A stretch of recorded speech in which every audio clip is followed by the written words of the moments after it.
had his sights set on the World Championship right from the start. Damon was driven to success. Then his relationship with the Williams team went into a spin. Damon was dumped. The press questioned his greatness. Yesterday he answered his critics. Damon did it. Find out how he captured the crown in a special documentary. Tomorrow at 10 on BBC Two. I think I might have some action for you. She's got it. He's got it. They've all got it. And you can get it too. Excellent. Watch BBC Two weekdays from 6 for guaranteed 6 appeal. Yeah.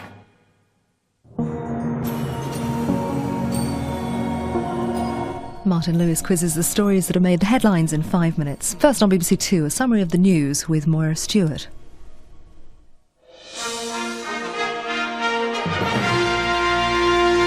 Good afternoon. A man who pleaded guilty to killing his severely disabled brother has walked free from the High Court in Glasgow. Paul Brady had admitted giving him drugs and alcohol and smothering him with a pillow. Paul's brother had been suffering from the wasting illness Huntington's disease. Paul Brady carried out the killing at his sister's home in Glasgow. His brother James had been allowed out of his nursing home for Christmas, but had constantly begged his family to help him die. He used to ask me if I would help him to die, help him to... And he'd be crying and crying and crying. Today, the brother who granted that wish left Glasgow High Court a free man after emotional scenes with his family inside the courtroom. The judge accepted that Paul Brady had acted on the earnest and heartfelt pleas of his own brother, and he said he was satisfied that Mr. Brady had acted out of compassion rather than malice or out of any desire to make things easier for himself. The Labour leader, Tony Blair, has delivered a speech calling for a new social morality and a decent society.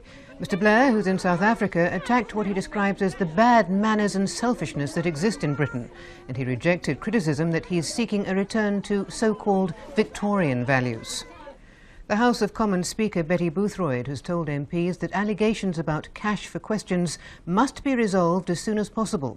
Earlier today, Labour and the Liberal Democrats called on the Parliamentary Commissioner for Standards, Sir Gordon Downey, to widen his inquiries to cover accusations of improper behaviour by Tory whips.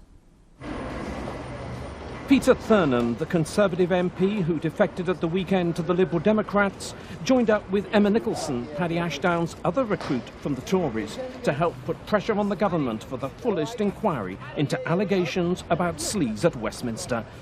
Labour and the Liberal Democrats wanted a judicial tribunal to examine complaints of a government cover-up, but they now accept this should be investigated within Parliament itself. It's very important the scope of the inquiry should be comprehensive if the Prime Minister's stated aim of ensuring that the House should be entirely free of malpractice is to be achieved.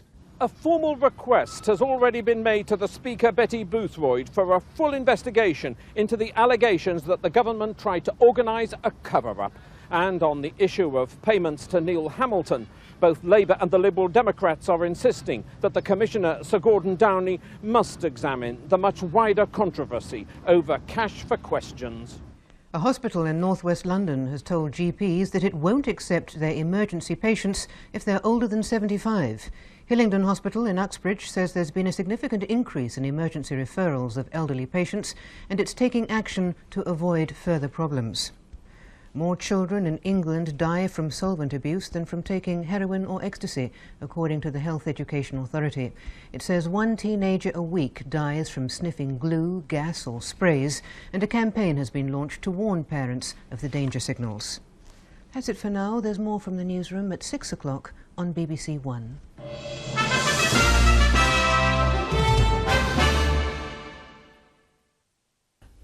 And now the headlines in the southeast.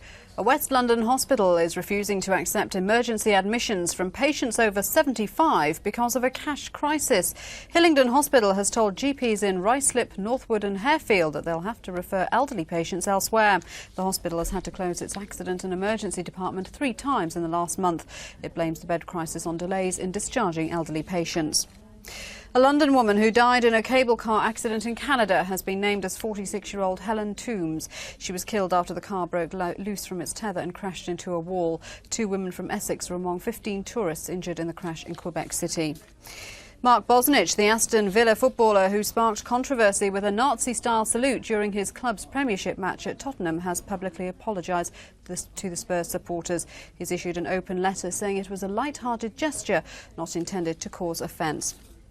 That's news this afternoon. We'll leave you with the weather now. Here's John Ketley.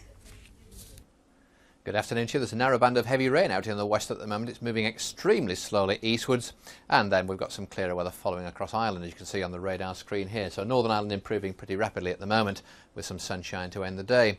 That brighter weather moving into other western parts, but the band of rain slowly moving eastwards and then accelerating through this evening and overnight, and still the potential for the odd rumble of thunder. The rain lingering in the far northeast of Scotland into tomorrow morning, but a rash of showers following into western coastal areas. Again, a mild night. Well, tomorrow some brightness around in central and eastern parts of Scotland and England, save for that rain up in the far north, but already some heavier showers in the west, and those showers becoming more widespread, moving eastwards as the day goes on, and especially in the northwest we will see some of those showers turning thundery once again.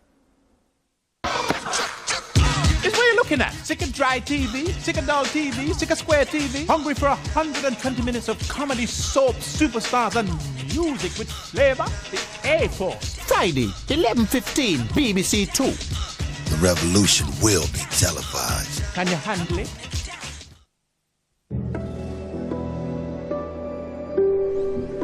Now on BBC 2, a ramble around the news archives for